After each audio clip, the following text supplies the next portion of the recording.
कई ऐसे लोग हैं जो अब खुलकर बोल रहे हैं। खुद फिल्म जगत के लोग हैं जो बाहर आ रहे हैं और अपनी आवाज बुलंद कर रहे हैं। इस बीच अभिनेत्री तापसी पन्नू ने भी अपनी चुप्पी तोड़ी है। तापसी पन्नू ने इंडिया टुडे से बातचीत की है। क्या कहा उन्होंने, सुनिए। नमस्कार, आज तक के इस खास कार्यक्रम में आपका स्वागत है। हमारे साथ एक खास मेहमान है, एक ऐसे समय में जहां हिंदी फिल्म इंडस्ट्री को बांटा गया है। सुशांत सिंह राजपूत के सुसाइड के बाद जिस तरह से इनसाइडर वर्सेस आउटसाइडर, बाहर से कौन आया हुआ एक्टर है और कौन है जिसके परिवार की वजह से उनका नेटवर्क बना हुआ है, ये जो लड़ाई हो रही है, इस पर बात करने के लिए हमारे साथ है जानी मानी कलाकार और actor Taapsee Pannu. Taapsee, thank you very much for joining us here. ये बताएं, क्या ये जो लड़ाई चल रही है, बाहरी कौन है जो किसी स्टार किड है, ये जो लड़ाई इनसाइडर वर्सेस आउटसाइडर चल रही है सुशांत के ट्रेजिक सुसाइड के बाद, किस तरह से आप देखती हैं? मैं ना इसको लड़ाई की तरह पहली बात मैं नहीं देखना चाहती हूँ, क्योंकि लड़ाई में क्या होता है, एक पक्ष हारता है, एक जीतता है। मैं नहीं चाहती ऐसा हो। मैं चाहती हूँ कि दोनों साइड है, जो दोनों पक्ष हैं, वो एक म्यूचुअल अंडरस्टैंडिंग करके एक कॉमन ग्राउंड पे आए, और वो शायद लड़ने से नहीं होगा, वो शायद बात करने से होगा, कुछ मतलब बहस करने से होगा, डिस्कशन से होगा। तो ये मैं लड़ाई की तरह नहीं देखना चाहती इसको, क्योंकि मेरा ये गोल है कि इवेंचुअली को एग्जिस्ट करें, हम दोनों साथ में रहें, क्योंकि तभी इंडस्ट्री आगे अच्छे से बढ़ेगी। उनके साथ लड़के या वो हमारे पे कोई इल्जाम लगाएं, हम उन पे लगाएं, उससे तो हम शायद पॉजिटिव दिशा की ओर तो नहीं बढ़ सकते, तो कुछ और ही हो जाएगा इंडस्ट्री का उसकी वजह से। तो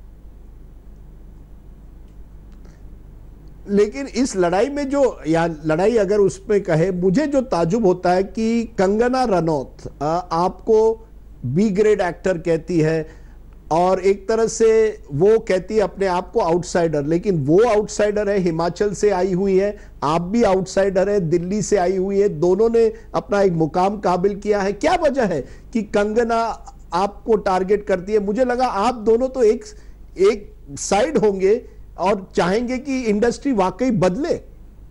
ऐसा मुझे भी लगता था। 1 साल हो गया समझने की कोशिश करते हुए कि क्यों ऐसा हो रहा है, कि बार बार मुझे ही क्यों टारगेट किया जा रहा है। कुछ आई थिंक साल हो गया है मुझे चीजें सुनते हुए, और मैंने शायद कुछ ज्यादा रिएक्ट ही नहीं किया 1 साल से।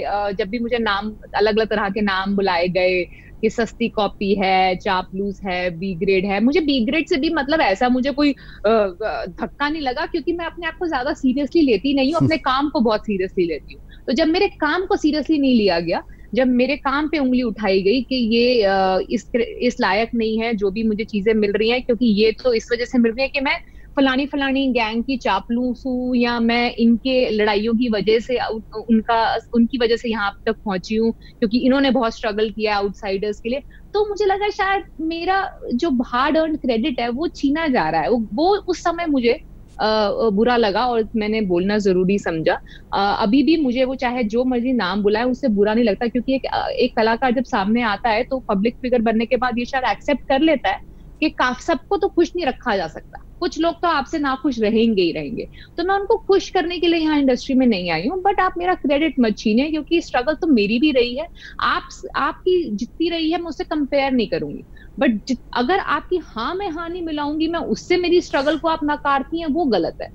जस्ट बिकॉज कि आप जो बोले दिन, तो मैं दिन बोलूं, आप रात बोले, तो मतलब ये हाँ में हाँ मिलाने वाला जो क्राइटेरिया है पसंद करने का, वो मुझे ठीक नहीं लगता। लेकिन कहीं ना कहीं क्या आप भी मानती है कि हिंदी फिल्म इंडस्ट्री को बदलना पड़ेगा, कि ये जो डिवाइड है कि अगर आप स्टार किड है तो आपको ज्यादा मौके मिलते हैं, या आप किसी एक ग्रुप से जुड़े हुए हैं, एक प्रोड्यूसर से जुड़े हुए हैं तो आपको ज्यादा मौके मिलते हैं, और अगर आप कहीं छोटे शहर से आए हैं, जितने भी टैलेंटेड हो, आपको कम मौके मिलते हैं? क्या ये सब बदलना कहीं ना कहीं पड़ेगा बॉलीवुड को? ये सब 100% सही है, और ये होता है, ये हम सब आउटसाइडर्स बोलते आए हैं।